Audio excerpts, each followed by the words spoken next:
I'd like to share with you 2 out-of-the-box strategies that we are employing at Franciscan University to strengthen both recruitment and the teacher pipeline. One is called Education Days. Education Days is a visit to campus for any students that are interested in the education profession, and we host 6 of those throughout the course of the year. At first hearing that, you may think that doesn't really sound out of the box at all. While 2 of those are geared towards typical high school students, 4 are for much younger students. 2 of those are for 2nd through 4th graders, and 2 are for 5th through 8th graders. Why so young, you might ask? Well, how many of you knew at a very early age, perhaps as young as 2nd grade, that you wanted to be a teacher? God often plants seeds at a very early age for our future vocation, and we decided that we wanted to water those seeds as soon as possible. So we partnered with local schools to bring students to campus for a field trip where they experience a very dynamic day of programming. They engage in workshops that are led by pre-service teachers. They have donuts with the friars. They get to go to Mass, and our Masses are just a beautiful experience. They go to the cafeteria that's newly renovated and has awesome food. They get to experience the day in the life of a college student and an education major. And we're hopeful that this will not only lead to enhanced post-secondary outcomes, but it'll fan the flames of that desire to be a teacher.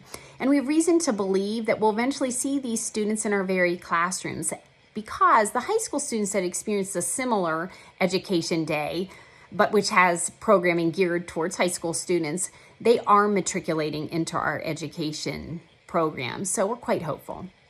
The second strategy is much less a strategy and more of an amazing gift. But about 2.5 years ago, I met with the Dominican sisters from Ann Arbor.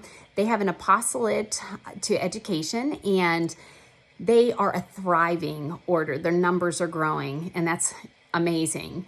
So they had previously been putting their novices through a public ed prep program, and they were really discouraged and disappointed by the woke ideologies that were infiltrating the program. So they decided that they wanted them to stop going through that program and attend a different university. And they came to Franciscan University knowing that we were dynamically and faithfully orthodox to church teaching.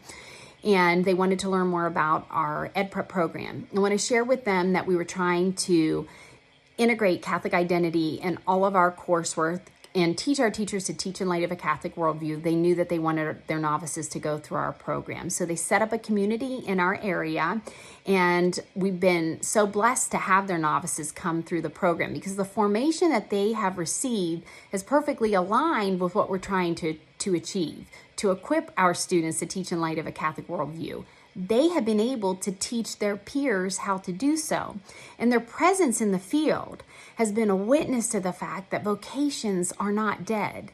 And when you talk about a pipeline of teachers in 2 Catholic schools, they are the pipeline. And they're a pipeline that we desire. Do we not all crave to have religious teaching in our schools? And I think we need to do all we can to water that.